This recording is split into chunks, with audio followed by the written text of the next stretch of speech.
our next question is for Lisa. What should I do prior to finding out my HD status? I want children, but I want to be sure I do everything I should first. This is a good question. When I talk to folks, we recommend that people sort of get things together, meaning they can do advanced directives and living wills if they want to, depending on their age and things.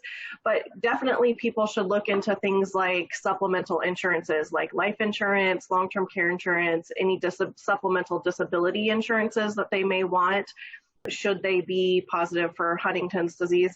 And to be honest, those things are good for anyone to have, whether you're at risk for Huntington's or not at risk for Huntington's, because they can help support your family in the event of a death. They can help support a family in the event that there's a person that can't take care of themselves in the home, but maybe the other adults in the home need to go to work to keep the house and food on the table and all of those things. So we recommend looking into that. Now, the problem sometimes comes up with, depending on your age, if you're 18 and wanting to test and you're looking into long-term care insurance, it's kind of a red flag. Long-term care insurances that are like, wait, why are you 18 looking for this? It can be hard to get some of those things depending on your age. Talk to a financial planner, and even if you don't qualify for things like life insurance, care insurance, you can definitely look into the future, whatever that future holds for you. So you can put money in the different retirement accounts or the different investment accounts and save for your future. But you should definitely look at that. The other thing is you should look into your options, whether you test under insurance, whether you test anonymously, whether you test under your name but pay privately, where you want to go test, like what center or what doctor you want to use. You know, find the team that's going to be most helpful to you. So do some research about, is this something that you really want to do, and who's going to be the best place to help you do that.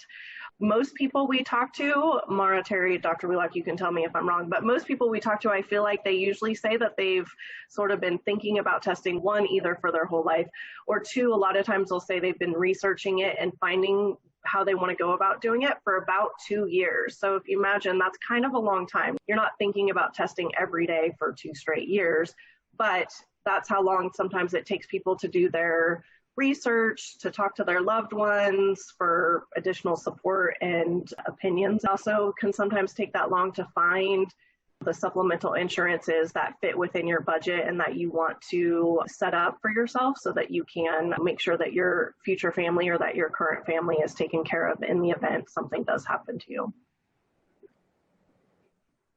And I think it talks about children too, that they want children. Oh, yes.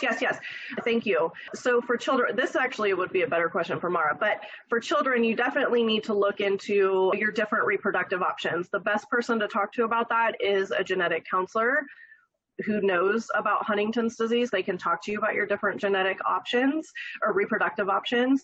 You definitely can talk to a social worker, but I don't speak nearly as eloquently or intelligently about it as Mara does, but I've stolen some of her stuff over 10 years, so I can speak about it. But yes, that is also something, and that takes a long time as well. So that could actually be in the 2 years where you're looking up IVF PGD process, you're looking up fertility clinics that can do it. Do you want to know your gene status prior to doing those reproductive options? Are you interested in adoption? How much is that going to cost? How much is IVF PGD going to cost? You know, all of those things. It's also okay to make that decision that we're just going to start a family the old-fashioned way, if you will. That's totally okay too. But you just want to do your research and make sure that you do pick the best option for you. Mara, do you have anything to add about the PGD finding reproductive options? I think it is important to recognize that, you know, the genetic counselors out in the centers of excellence, we certainly are versed at speaking about this issue, but when it comes to the nitty gritty of what is actually required to go through the PGD process, it is best to actually talk to the genetic counselors who work at those facilities, because they can give you the details about some of the labs want grandparents' blood. When they do PGD, they don't count the CAGs. They're doing a different kind of analysis. Like Lisa said, getting as much information as you can ahead of time to think about it. And One of the other options I just want to mention real quick too, are that in today's world, using sperm donors and egg donors is certainly something that is much more common. And adoption remains an option, as well as prenatal diagnosis, doing nothing, and PTD. I was just going to jump in to Lisa to tag team on your comment about putting resources together. I think back to when my children were 18 and when I was 18.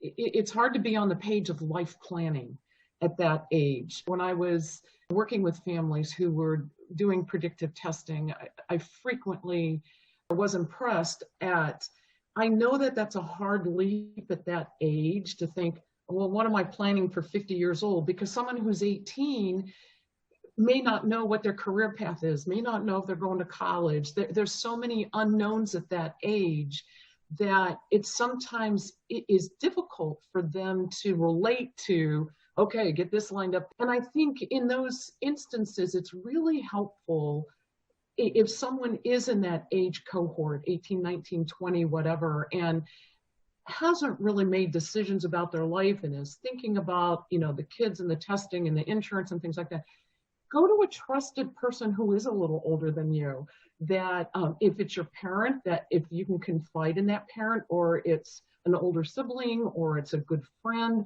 but somebody who may have a little bit more of life experience to help coach you through that, to help talk through those ins and outs, because it may be, asking a lot in that age cohort to act like the 35-year-old who has 3 kids already, right? And their career is already established. And so I think that reaching out, and whether that's the social worker, or genetic counselor, or your trusted friend, get some help and support if that seems like a big leap to you.